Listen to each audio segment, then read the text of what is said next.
A new era for Captain America is set to begin, not only for Steve Rogers, but also for Sam Wilson. What'll happen next for the Symbol of Truth and Sentinel of Liberty? Well, let's hop into the pages of Captain America issue number 0 and find out together, shall we? So then, as we join the book, we're met with a very familiar scene. It's Dr. Arnim Zola, who's back again for the first time in a Captain America book since the events of Secret Empire. And oh boy, does he have an evil plan. In fact, it's the sort of batshit insane comic book scheme that you don't see anymore this side of the Silver Age. You see, in secret, inside a crowded city, Zola managed to create a rocket ship. He's gonna launch that rocket ship into space, and in doing so activate a chemical compound in Earth's atmosphere, which will, are you following me now, turn everyone in America into dinosaurs. Zola then plans to rule over those dinosaurs as the United States of America is transformed into the United States of Zola. Oh my god, what a plan. I think by far my favorite part of this insane scheme is that Zola really stresses the fact that none of this was actually illegal up until this moment. Now, a threat this huge is going to take double the Captain America to deal with, and not only do we have original recipe Steve Rogers, but we also have Sam Wilson too and his Captain America guys. Geez, it's almost like he has a popular streaming show under his belt and a highly anticipated movie on the way. Personally, I'm of the mind that they never should have had Sam change out of the Captain America costume once he put it on. The Caps decide to split the workload, with one going high and one going low. Steve will go inside the rocket itself to try and deactivate it and have a one-on-one confrontation with Zola. Meanwhile, Sam, because he is the talented flyer, will go and actively try and disable the warhead on this rocket. So what we basically have here is the cool conceit for this story, and that is two Captain Americas dealing with the same problem, but in two different ways. Zola also takes every opportunity he can to not only physically impede our captain's progress, but also snipe at them and try and pull some scabs off some very old wounds. For Steve, it's nothing you haven't heard before, that Captain America is a relic from a bygone age, that he doesn't fit into the new America, and that no matter how hard he tries, Captain America will never really be able to save the nation because the country doesn't want to save itself at the end of the day, and that the only way that America will survive and thrive is under the tyrannical hand of Zola by,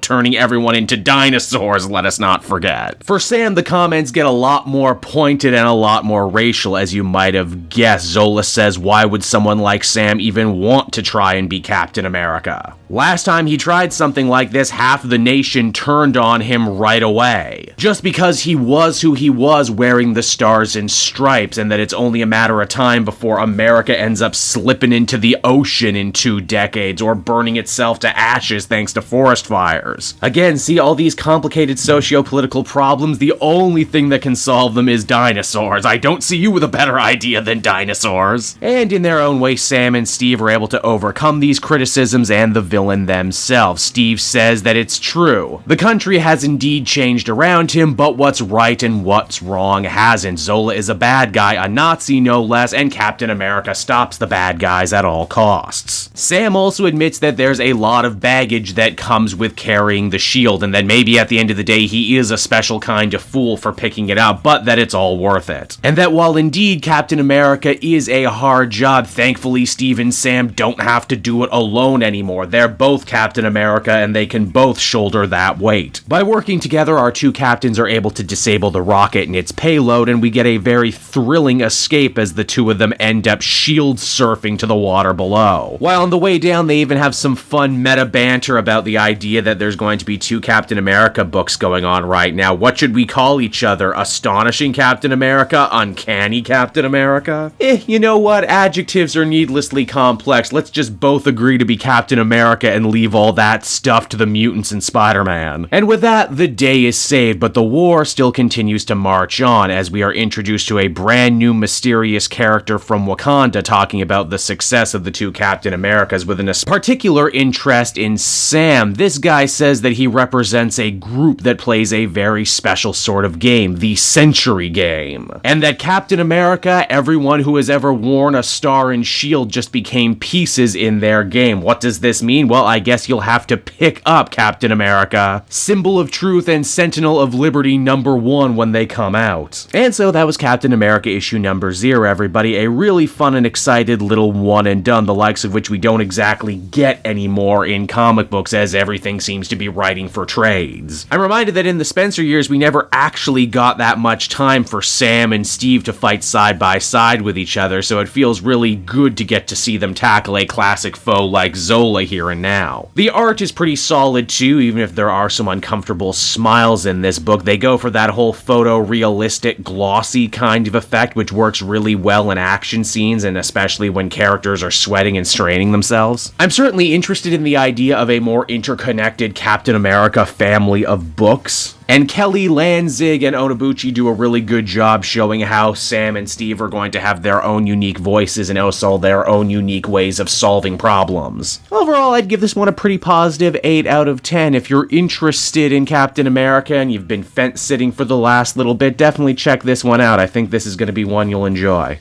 Hey there everyone, it's your old pal Cape Jewel, and if you're seeing me right now, that means you watched to the end of the video, which I am very appreciative of.